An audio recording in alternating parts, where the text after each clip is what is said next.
Union सेवा समेत मेरे साथ आई थी। उन यूनियनों की जो फॉलोइंग है वो भी इस आंदोलन में साथ है। संयुक्त किसान मोर्चा 13 महीने बैठा, 13 महीने बैठा। आज वो संयुक्त किसान मोर्चा आज की डेट में महिम में खप पंचायत हो रही है, तो आज की डेट में वो भी खड़े हैं। तो आप यहाँ की गिनती को नहीं देखिए, इनके प्रश्न के ऊपर, इनके धरने के ऊपर हिंदुस्तान का आवाम कहाँ और संगठनों का के पीछे चलने वाला कह रहे हैं आंदोलन जीवी और टुकड़े टुकड़े गैंग जो है एक्टिव बोलते रहे। टुकड़े टुकड़े गैंग तो ये सज्जन है। अभी कर्नाटका के इलेक्शन में क्या बोल दिया होम मिनिस्टर ने कि अगर फला पार्टी को जिताओगे तो यहाँ दंगे होंगे। एक होम मिनिस्टर ये स्टेटमेंट देता है, तो अगर आपको पता है कि दंगे होंगे तो दंगे कौन कराएगा ये भी आपको पता है। अगर ये पता है तो होम मिनिस्टर होते हुए आप क्यों नहीं फिर अरेस्ट करते उन लोगों को जो दंगे कराएंगे। तो ये किसी भी स्तर पे उतर सकते हैं। आयु हैं जंतर मंत्र पर। आज हमारे साथ हैं अमरजीत कौर प्रोफेसर, और जो आज साक्षी मलिक जो धरने पर बैठी हैं, आज लगभग 2829 दिन हो चुके हैं। उसके प्रदर्शन में कुछ बात करते हैं, इनकी क्या राय है जानते हैं पहले इनके बारे में। हम 5 मई से लगातार अपने ट्रेड यूनियन के साथियों के साथ यहाँ आ रहे हैं और पूरे देश भर के अंदर हमने 9 मई को मनाया था। उस दिन पूरे देश में हमारी यूनियनों ने प्रदर्शन किए इन रेसलर्स की मांग के सपोर्ट में, और बृजभूषण शरण सिंह की गिरफ्तारी मांग करते हुए 9 मई हमने चुना था क्योंकि वो फांसीवाद के ऊपर जीत का दिन था। और अगर हिटलर, मुसोलिनी, फांसीवादी, नाजीवादी दुनिया को युद्ध में झोंकने वाले, उनकी हेंकड़ी टूट सकती है और उनको हराया जा सकता है, तो इस जायज़ मांग के लिए, देश की अस्मिता के लिए बच्चियों ने आवाज़ उठाई है, तो इस सरकार को झुकना ही होगा, हारना ही होगा। ये कहते हुए हम लोगों ने 9 मई का दिन मनाया। 9 मई के बाद भी लगातार जहाँ जहाँ ट्रेड यूनियन कॉन्फ्रेंसेस हो रही हैं जो उनकी शेड्यूल्ड है, वहाँ प्रस्ताव पास किए जा रहे हैं प्रदर्शनों के अलावा, और ये काम जारी रहेगा। हम अपने जितने ट्रेड यूनियन जर्नल्स हैं उसमें इसको मुखरित रूप से न्यूज़ को बना रहे हैं। हमारा ये मानना है कि कर्नाटका के रिज़ल्ट के बाद सरकार ने कुछ आएँ बाएँ दाएँ किया है। सही में जैसे उसको कहना चाहिए इस्तीफ़ा दो WFI से, चेयरमैनशिप से, या सरकार कहती कि हमने तुम्हें हटाया, उस ढंग से नहीं किया। कुछ आए बाएँ ताएँ करके कहने की कोशिश की कि he is no more as chairperson of WFI। इसके साथ साथ नैरेटिव बदलने की कोशिश की जा रही है, उसको हम भांप रहे हैं। हम पूरे देश में घूम रहे हैं, जब तो हमें खबरें मिल रही हैं कैसे कैसे नैरेटिव बनाने की कोशिश की है, और उन नैरेटिव्स का भी हमारे पास जवाब है और अच्छे से जवाब है। और हम लोगों से बेहतर ये बच्चे और बच्चियां जो धरने पे बैठे हैं, बहुत ही मैच्योरिटी से ये लोग जवाब दे रहे हैं। हम क्यों जुड़े हैं? हम इसलिए जुड़े हैं कि सरकार किसी की सुनती नहीं, नंबर 1। न्याय देने वालों को, न्याय जो मांगते हैं उनको न्याय नहीं मिलता है, और जो अताताई हैं, जुर्मी हैं, लिंचिंग करते हैं, नफ़रत फैलाते हैं, दूसरों को कुचलते हैं, उनके लिए सरकार का दिल बहुत नरम है, उनको प्रोटेक्शन मिलती है। तो ये जो चल रहा है, डेमोक्रेसी को कुचलने का रास्ता चल रहा है, और जायज़ आवाज़ भी नहीं आप सुनेंगे। और ये तो हद हो गई। जिनके साथ आप फोटोएं खिंचवाए, चाय जिनको पिलाए, वो मेडल लेके आए, आपने कहा आप बच्चियों ने हमारा नाम ऊंचा कर दिया। उन बच्चियों ने शिकायत की कि उनके साथ यौन हिंसा हुई है, और उसके बाद आप कुछ संज्ञान ही नहीं लेना चाहते हैं। इतनी ही नहीं बात है, संज्ञान नहीं ले रहे हैं, लेकिन तरह तरह के लोग नैरेटिव बनाने के लिए छोड़ रखे हैं ताकि वो कह सकें। हमको कल किसी ने कहा, हमारे साथी को जो कहा गया उसने हमको आके बताया कि किसी ने कहने की कोशिश की कि फोगट के पिताजी कुछ बनना चाहते थे, पदवी हासिल करना चाहते थे, उसकी वजह से इस तरीके का ये इल्ज़ाम लगाया। शर्म आनी चाहिए मिस्टर नरेंद्र मोदी, आपकी पूरी टीम को। इतने स्तर नीचे गुजर जाएंगे आप कि कोई बच्ची अपनी ज़िंदगी को दांव पे लगाएगी इस तरीके की बात के लिए। कुछ तो शर्म करो। और इसलिए हम ये समझते हैं ये पूरे गटर में उतर के पॉलिटिक्स करते हैं बीजेपी के लोग, और इस गटर की पॉलिटिक्स का तो जवाब देना पड़ेगा। मैं दाद देती हूँ इन बच्चियों को, अपनी ज़िंदगी का पूरा कैरियर दांव पे लगा के इन्होंने देश की महिलाओं की अस्मिता के प्रश्न को सेंटर पॉइंट बनाया है। और इसलिए इस सेंटर पॉइंट में जो भी इस देश में डेमोक्रेसी में यकीन रखता है, न्याय में यकीन रखता है, इस सरकार की हेकड़ी को तोड़ना चाहता है, जो इनसे प्रताड़ित है, वो हर हिस्सा आज मैदान में उतर रहा है। एक और नैरेटिव बना रहे हैं, अरे बड़े आंदोलन जीवी हैं ना, वो सारे यहाँ इकट्ठा हो रहे हैं। आंदोलन तो करेंगे ना, फिर सरकार किसी की भी हो ABCD, अगर न्याय नहीं मिलता है, जिसको न्याय नहीं मिलता है उसको हक है, वो सड़क पे उतरेगा, आंदोलन करेगा।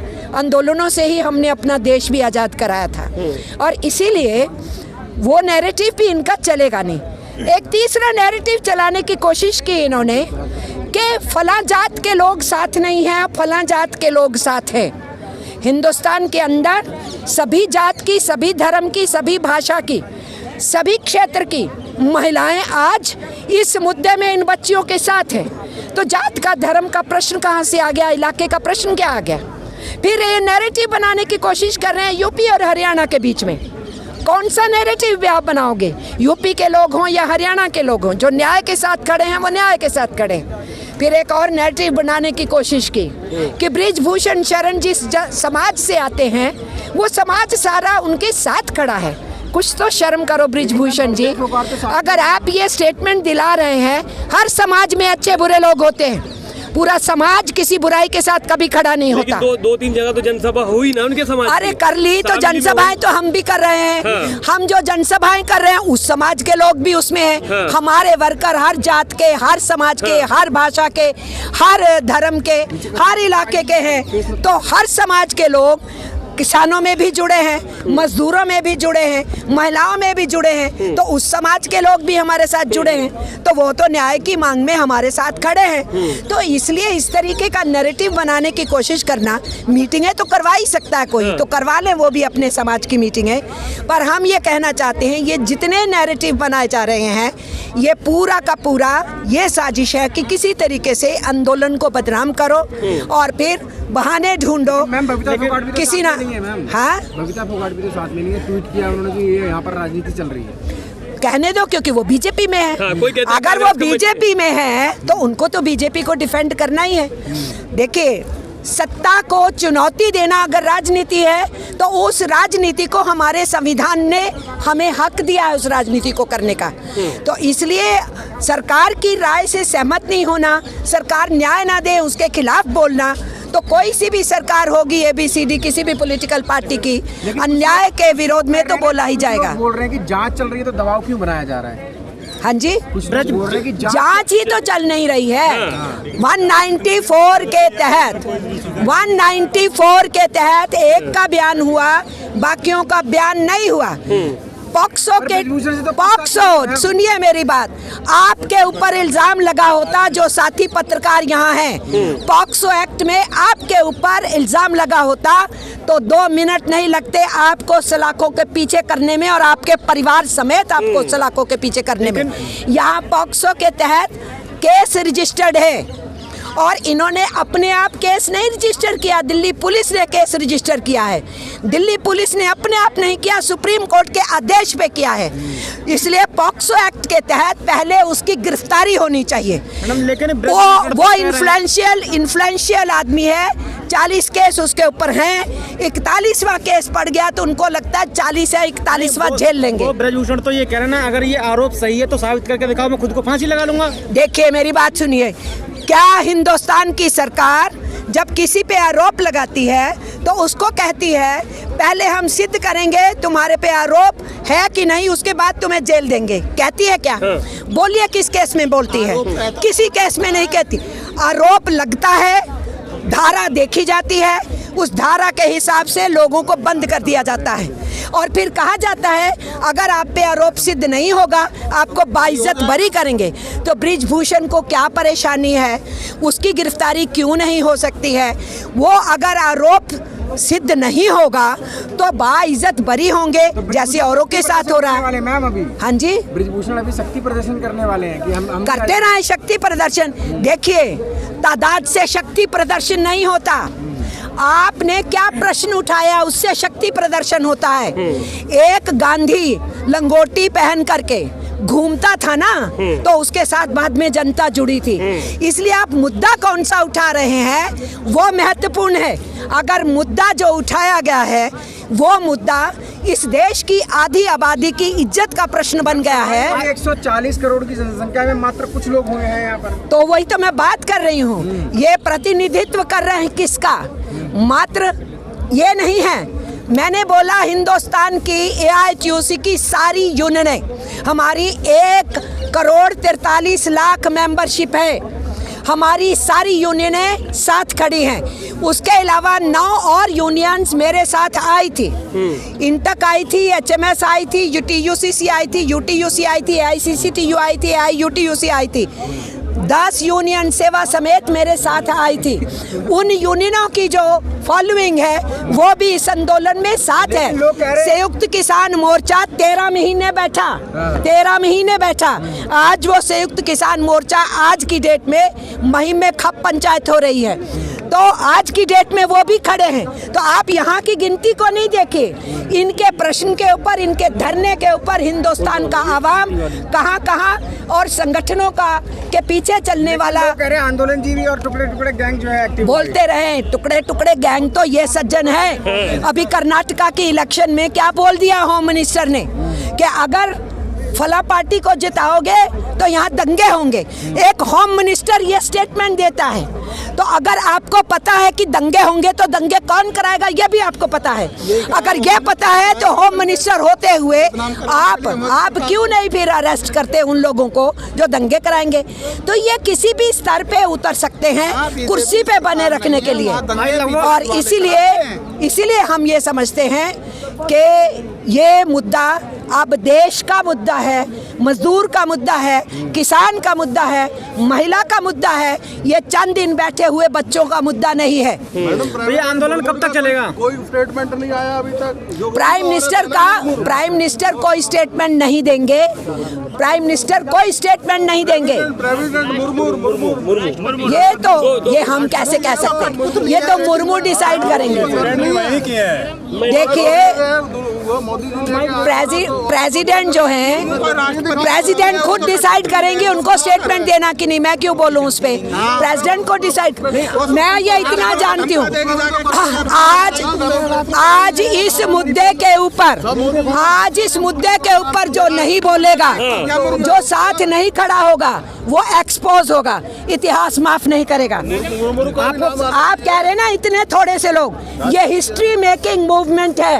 आपको क्या लगता है? ये इतिहास बनाने वाली आंदोलन है। आपको लगता है कि कब तक न्याय मिल पाएगा इन बेटियों के लिए? वेट करेंगे कब तक करेंगे न्याय पाने के लिए? जब तक करना पड़ेगा। जब तक न्याय नहीं मिलेगा वेट करेंगे। पूजने वाले लोग हैं। नया बयान आया है। किसका? बृजभूषण जी। हाँ, उन्होंने बोला जातिवाद से हटकर पुरुष एकता की बात कर रहे हैं कि बोल रहे हैं कि पुरुष पे ये जुल्म हो रहा है। बहुत सारी लड़कियां ऐसी हैं जो झूठे आरोप से पुरुषों को मतलब फंसा रही हैं। उस पर IAS KCS बनने में भी दिक्कत आ रही है। देखिए, हर कानून का मिसयूज होता होगा और उसके लिए सजा का प्रावधान भी CRPC में है, IPC में है, इंडियन पिनल कोड में है। पर क्वेश्चन ये उठता है, कौन इल्ज़ाम लगा रहा है? अपना दांव, पूरी जिंदगी को और कैरियर को दांव पे लगा के बच्चियों ने हिम्मत की है ये कहने की, और बहुत सारी हैं जो कहने की हिम्मत नहीं कर पाई, जिनके साथ गुजरा है। और इसलिए हम ये कहते हैं, इस तरीके के बयान देना, सीधे सीधे औरतों की बेइज्जती करना। मिस्टर बृजभूषण, अगर आज ने आपने ये बयान दिया है, औरतों के मुंह पे चपत मारी है आपने, आपके मुंह पे चपत मारेंगे हम। यूनियंस भी मारेंगी, महिलाएं भी मारेंगी। अरे देश की मशहूर बच्ची यहाँ है, ये क्या झूठा इल्जाम लगाएंगी? जिनको एंट्री नहीं मिली वो चाह रहे थे कि वहाँ पे जाके ये आवाज उठाया जाए जो यहाँ पे उठाया जा रहा है। मैं समझी नहीं क्या कहा आपने। कल खिलाड़ी मतलब क्रिकेट देखने गए थे, हाँ। वहाँ पर उन्हें एंट्री नहीं दी गई। एंट्री नहीं मिली। वो तो सरकार एंट्री इसलिए नहीं मिली, सरकार का फैसला होगा। एंट्री मिलेगी तो लोग झांकेंगे, झांकेंगे तो वो मुद्दा दिमाग में आएगा और फिर इनको हाथ हिलाएंगे, फिर वहाँ उस स्टेडियम में भी नजर आएगा कि इनके साथ जनता है। इसलिए नहीं आने दिया, नहीं आने दिया। ये बताता है ये घबराई हुई है सरकार, ये बौखलाई हुई है सरकार। आज तो जो कुश्ती वाले हमारे खिलाड़ी हैं उनके साथ ये आरोप लगा, मतलब उनके साथ ये घटना हुई है, कल को और भी खिलाड़ियों के साथ होगी तो वो आपके प्रदर्शन में क्यों नहीं आते? देखिए, कोई सा भी हो, देखिए ये मैं दूसरों के लिए कोई जवाब नहीं देना चाहती। मैं इतना जानती हूँ कि इन बच्चियों ने बहुत बड़ी हिम्मत की है और ये मैदान में उतरी हैं और इनकी जीत में महिलाओं की अस्मिता का सवाल जुड़ गया है। इनकी जीत सुनिश्चित कराना जरूरी है। हम ट्रेड यूनियंस की तरफ से उनको वादा भी किए हैं और देश को वादा कर रहे हैं इनके आंदोलन को सरअंजाम तक पहुंचाने में। बाकी समाज के जितने हिस्से हैं, जितनी मूवमेंट्स हैं, उनके साथ मिलके इसकी कामयाबी को सुनिश्चित करेंगे। उम्मीद है कि सरकार झुक जाएगी। झुकना पड़ेगा। क्या कहा था उन्होंने? 13 महीने बैठे थे किसान कि इन 3 कानूनों पे कोई बात नहीं करो, बाकी बात करो। कितनी सीटिंग्स लगाई थी गवर्नमेंट ने, थूक के चाट लिया ना मिस्टर नरेंद्र मोदी ने। उन 3 कानूनों को वापस लिया ना, तो इसमें कैसे नहीं होगा? वो तो कानून की बात थी ना। सरकार समझ रही थी कि ये कानून अच्छे है किसान के लिए, किसान कह रहे थे हमारे लिए अच्छे नहीं है, वो लड़ाई थी। यहाँ तो क्वेश्चन ही कुछ और है जनाब, यहाँ तो क्वेश्चन बच्चियों की लाइफ का है। ये इसके ऊपर तो झुकना पड़ेगा। ये कानून का मामला है, ये आईपीसी का मामला है, इंडियन पिनल कोड का मामला है, कुछ लोग तो कह रहे हैं हारना कि तो यहाँ पर पड़ेगा। तो राजनीति हो रही अभी है। 2000 का नोट बंद किया है राजनीति का मोदी जवाब मैंने दे दिया। सरकार किसी भी न्याय को अभी परसों 2000 रुपए का नोट बंद किया है, तो उसके पीछे क्या साजिश हो सकती है सरकार की? इस काम के लिए, शाबाश, इस काम के लिए बेटी को पढ़ाओ के बाद में उसको बेइज्जती कराओ। नहीं, अभी जो सरकार ने 2000 रुपए का नोट बंद करने का फैसला किया है, उसके पीछे क्या साजिश हो सकती है? इस मुद्दे से भटकाना है या कोई और भटकाना है? ऐसे भटकाना वो कोई जरूरी नहीं इसको भटकाना है। यही काम कर रही है। ये मुद्दे से वो जाने कि वो क्यों भटकाना चाहते हैं, क्या करना चाहते हैं। मैसेज गवर्नमेंट का काम रहा है, पहली बात लेंगे, करेंगे। Okay, thank you very much. अगर ये